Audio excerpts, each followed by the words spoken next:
Before we begin, we want to thank the author for sharing their story with us.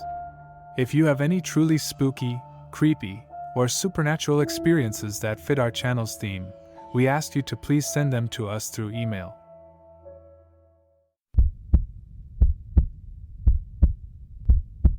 I stopped going camping for a few years, but recently I went on a trip with my friends. There were 4 of us in total, so I invited some friends who had gone camping with me before, and one of them brought their new fiancée. I booked a campsite that I was familiar with, but it had changed since the last time I was there. The trees looked healthier, the shrubs were thicker, and overall, there was more colorful and abundant foliage. The paths that used to wind through the woods around the campsite were completely covered in plants. It seemed like people had forgotten about that area during the lockdown, so nature took over and reclaimed it. However, my friends who came with me on the camping trip didn't show the same respect for the environment as they used to. In the past, we all agreed to take care of the woods, but this time things were different. I can understand why they acted that way. The past few years have been difficult, and sometimes people just want to have fun and let go. However, it's always important to remember that when you're in the wilderness, you're a guest in nature's home. Unfortunately, as soon as we set up camp, my friends started behaving like rowdy college kids. They were breaking branches off trees because they thought they were in the way, drinking too much beer, and throwing the empty cans into the woods. They even scattered hot coals from the fire pit around the campsite, just to play with the fire. They would let it catch and then quickly put it out before it got out of control. They were breaking all the rules, literally. I got angry with them and told them to stop, but they just handed me a beer and told me to relax. I tried to have a good time, but as the evening went on, I felt worse. While everyone else stayed up around the fire, I went to bed early. I couldn't sleep even though I wasn't really that tired. I was just in a bad mood, and they were all talking loudly and yelling about meaningless things. I didn't check the time, but I know it was late when they finally went to sleep. It felt like the whole forest took a sigh of relief when they all quieted down and fell asleep. I lay there for a while, listening to the bugs. I was the only one still awake, and I needed to go to the bathroom one more time. I crawled out of my sleeping bag and walked to the edge of the campsite where the trees were. I unzipped my pants and started peeing. As I looked up, I could see the crescent moon shining through the trees. Then, as I looked ahead, all I could see were trees and shadows, until I noticed something else. There were a pair of eyes staring right at me. They were almost glowing white. I was so surprised that I jumped and quickly covered myself. Looking back, and I saw the eyes had moved closer, close enough to make out the tiniest bit of detail in the moonlight. It was a person, or at least it seemed like a person just standing out in the open. There was something bone-chilling about them. I knew I had to call them out, but I was nearly too afraid to speak. "Hey, who's there?" When they didn't respond, I thought to shine my flashlight on them. I fumbled through my pocket for the little one I'd taken out with me, again looking away for a single second before clicking it on and shining the beam on them. Of course, they had moved again a full 10 feet or so, and now there was only 30 feet between us. I cursed in fear, but now that I had some light on them, more details came into focus. I was in disbelief at first, but I was looking right at my friend's fiancée. She was wearing the same clothes I had seen her in earlier, looking just like her usual self, except her eyes were no longer their normal shiny white color. She stood there in a strange way, as if someone was pulling invisible strings to hold her up. "Emma," I called out to her. "What are you doing?" There was a moment of silence, and then I laughed. But what I heard next surprised me. "What are you doing?" They repeated my words, but it wasn't their own voice. It sounded exactly like me, but Emma wasn't someone who could imitate others. She didn't have any tricks like that. Confused, I took a step back, and without hesitation, they took a step forward, copying my movement perfectly. When I noticed this, I stopped moving backward and tried to squint to see them more clearly. That's when I had the thought that maybe she was sick or something. It was a hopeful thought, because otherwise, if I wasn't looking at Emma, I didn't know what I was looking at. "Emma, it's late," I said. "You shouldn't be out of your tent like that. Are you feeling all right? Do you need any help?" Again, she didn't reply in her own voice, but in mine. "You shouldn't be out of your tent like that." Chill ran down my spine. Suddenly I knew whatever was going on. I wasn't equipped to handle it on my own. I walked backwards towards the tents, keeping an eye on Emma as they followed me, step for step, almost gliding through the air like a marionette. When I got to my friend's tent, Emma was past the tree line and standing in the clearing. I started rapping on the canvas and yelling at her fiancé to wake up. "Daniel, get up, we gotta help Emma." The flap unzipped and Daniel peeked his head out looking confused and annoyed. "What are you talking about, man?" He groaned. Then he pulled back the tent flap and showed me inside his tent where I shined my light, and I saw Emma in her sleeping bag, just starting to stir from all the commotion. "What the hell?" I muttered, dumbfounded. "But I swear, she was just out there." I turned around and shined the light back to where I'd just seen Emma, but nobody was there. Nothing at all, not a trace. "Are you all right, man?" Daniel asked. "You seem a little freaked out." "Yeah, I am really freaked," I shouted in an outburst. "I don't know what the hell I just saw, but there's nothing there, bro." Daniel pointed into the woods where there was indeed nothing there, or at least not any longer. I tried to tell him that I saw something strange, but he ignored me and told me to go back to sleep. He closed the door of his tent, but there was no way I could go back to my own tent and relax. Instead, I sat by the fire and stirred the embers to keep it alive. I stayed there for the rest of the night, keeping watch in case that thing returned. I was filled with fear and suspicion the whole time.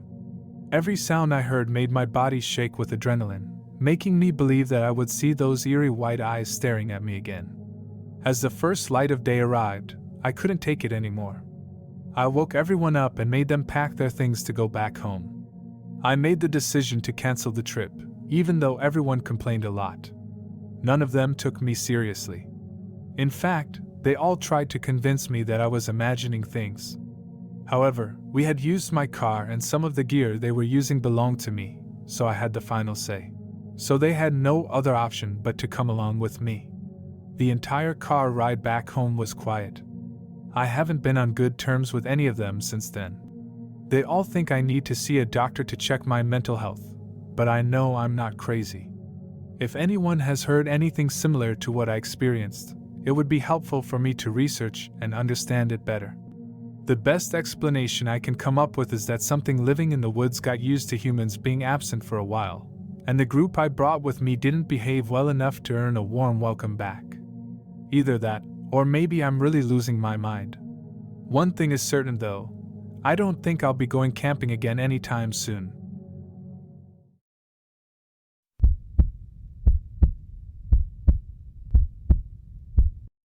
Me and my friends, who were Boy Scouts together a long time ago, enjoy planning camping trips in the woods every now and then. Since we have known each other for a while, things have always gone smoothly. However, we recently faced something that we weren't prepared for during our scouting days. We were taught to be careful around wild animals, poisonous plants, venomous spiders, and such. But nobody ever told us that even in the deep woods, we could come across other people. I have quite a few stories about meeting strangers while camping, and while some of them are funny, I have two experiences that were really disturbing. The first encounter happened in my home state, Florida, in early January. My friends found a cheap campsite for the weekend, but when we arrived, we realized it wasn't really secluded. It was right next to a dirt road, just a few miles from a quiet highway, and there were many other campsites nearby along the path.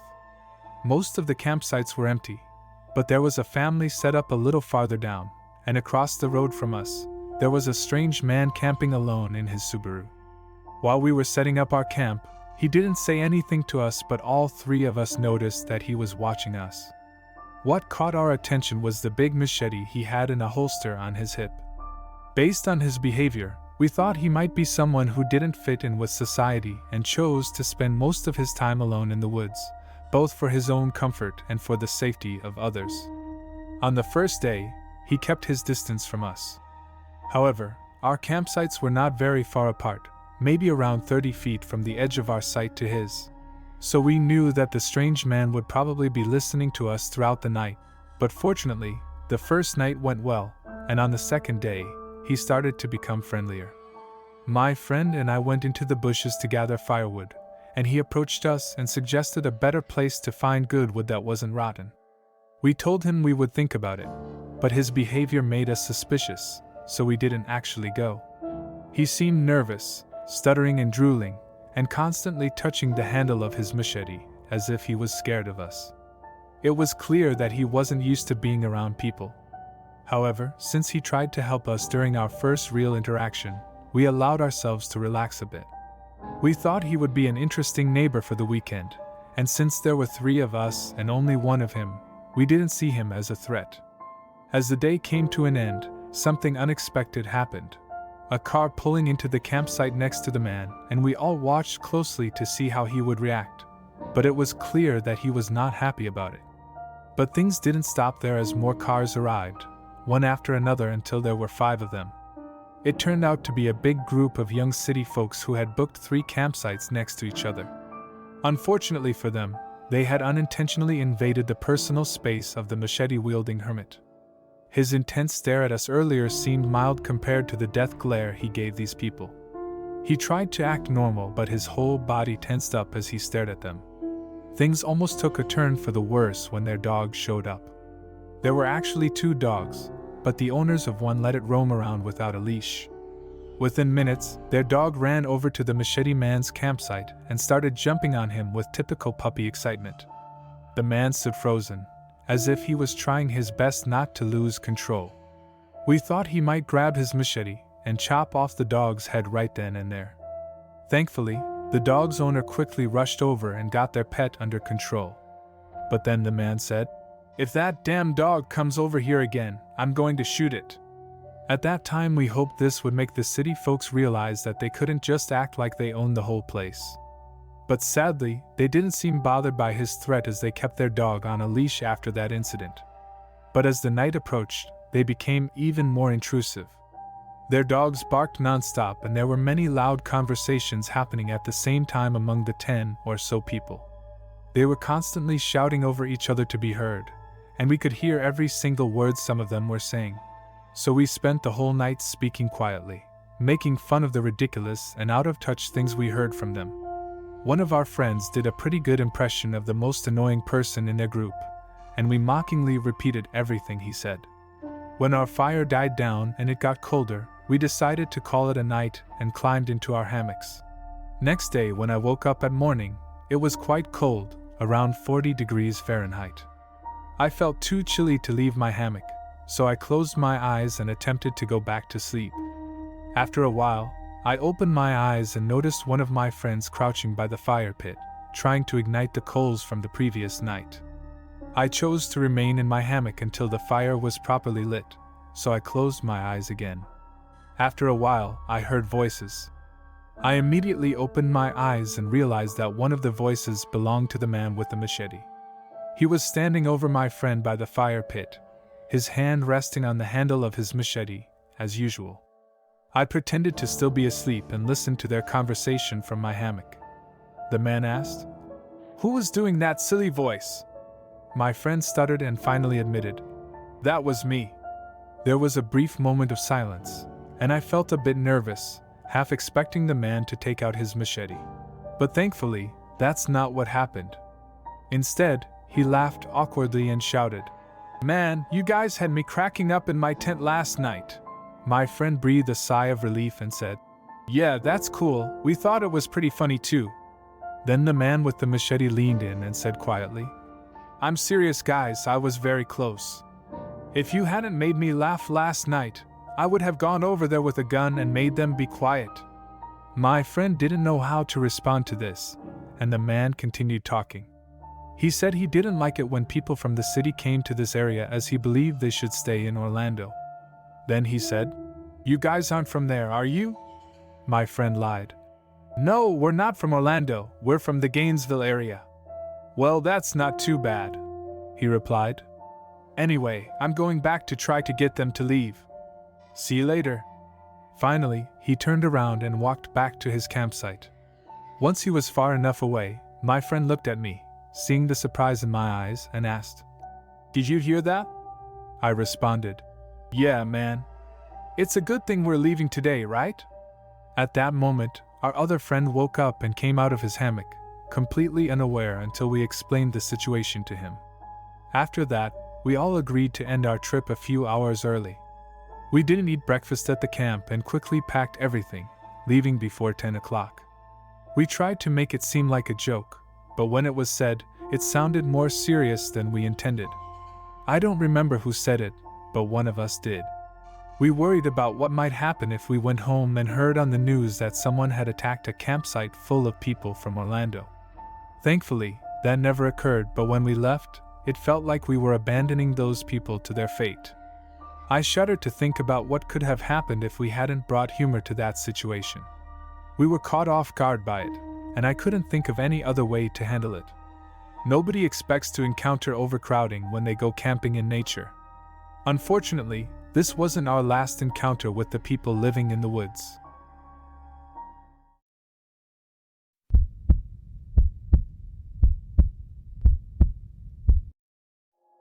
The second time I unexpectedly met someone in the woods could have been much worse.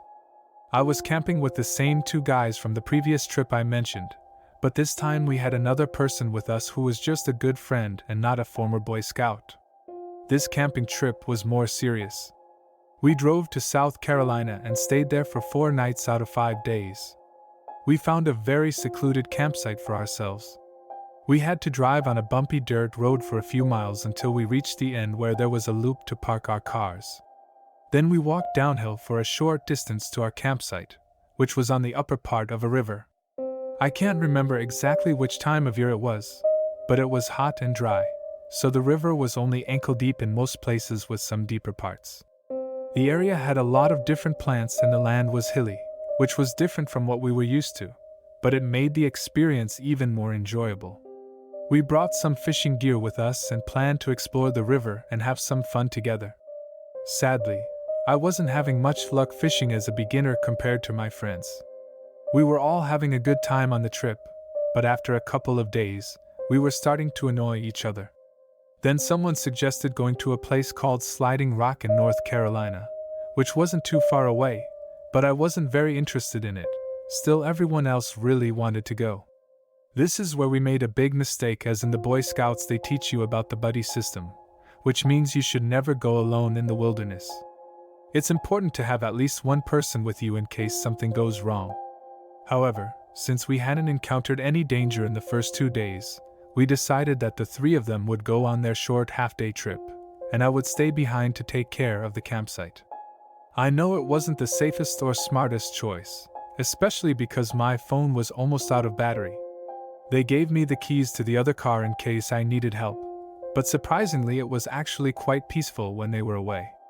I cooked some cheesy grits over the fire for lunch, then I spent about an hour reading. After that, I cleaned the pot in the river near our campsite and threw my fishing line into the water where the food scent was still lingering. And that's how I caught my very first fish. It was a small catfish that came to eat my grits. I took a picture of it and sent it to my friends. Feeling lucky, I released the catfish back into the water and decided to explore further down the river in search of another catch. I walked about a quarter mile and cast my line over some fast-moving water. Eventually, I caught a small baby bass. Since the water was shallow, everyone was only catching small fish. After letting the bass go, I decided to take a little break and sat on one of the rocks in the calm rapids. I was enjoying the beautiful surroundings when suddenly, I felt a strange sensation. The hairs on the back of my neck stood up. It dawned on me that I was all alone in a place far away from home, in unfamiliar Appalachian territory. Then I heard the sound of a twig snapping from the steep woods on the riverbank to my right. I quickly stood up and looked for any signs of movement. I didn't see anything, but when I looked at myself, I noticed that my legs and groin area were covered in many small leeches. I got really scared and started picking them off quickly. After I thought I removed all of them, I hurried back to the camp. On the way, I jumped onto a bank and accidentally landed my bare right foot on a small cypress knee, which caused a painful bruise on the bottom of my foot. I started to worry about my safety, realizing that I had gone a bit too far from what I'm used to. But I became more careful and managed to return to the camp safely. However, I was still alone and worried about the leeches. So I took off all my clothes and used the only mirror we had at the camp to check my whole body more carefully for any remaining leeches. Once I was certain that there were no more leeches on me, I put my clothes back on and relaxed in my hammock with a beer and a cigarette, waiting for my friends to return. After a while, they came back, and we excitedly shared our separate experiences. Then we decided it was time for me and our friend who wasn't a scout to go back to the car and charge our phones for a while. We were away for about 45 minutes, and when we hiked back to the camp, we saw someone standing in the river near where Chris and I had been earlier. He was talking to our two other friends. I could tell from their positions that they were tense and ready to defend themselves, waiting for me and the other guy to come back so they would have the advantage in numbers. He looked like someone who lived in the mountains, with all his gear packed in his backpack. I'm pretty sure that's what he did. He was a true mountain man. I never got close enough to hear what he was saying because he had very few teeth, making his words hard to understand. My friends eventually told me everything they could understand. Apparently this guy's name was David, and he claimed to own the entire mountain area. He kindly gave us permission to stay there as long as we showed respect. Then he looked at me and told my friend that he saw me in the river earlier and was going to come talk to me. But I got scared and ran away before he could approach me. That's when I realized he must have been watching me the whole time, or at least for a long while. He might have even seen me when I was getting undressed. But regardless, the way he acted around our campsite raised suspicions. He seemed a bit out of touch with reality and unpredictable. I'm incredibly thankful that he didn't approach me while I was alone. Things could have turned out very differently if he thought he had a chance to overpower just one or two of us and take our supplies or harm us. He definitely had some weapons with him, and he had this confidence about him. My friends who spoke to him said they felt very uncomfortable with how he was slowly getting closer to our camp until the rest of us returned, and then he finally backed off. That was a clear indication that he might not have had good intentions. Eventually, we managed to persuade him to leave, but we couldn't fully trust that he wasn't lurking in the mountains nearby. It felt like he was watching our every move, waiting for an opportunity or an excuse to cause trouble. We took turns keeping watch at night in case David returned, as there was no one else around for miles to hear us if something happened. Thankfully, he never came back, but I have to tell you, hearing the eerie screech of an owl in the middle of the night was truly unsettling.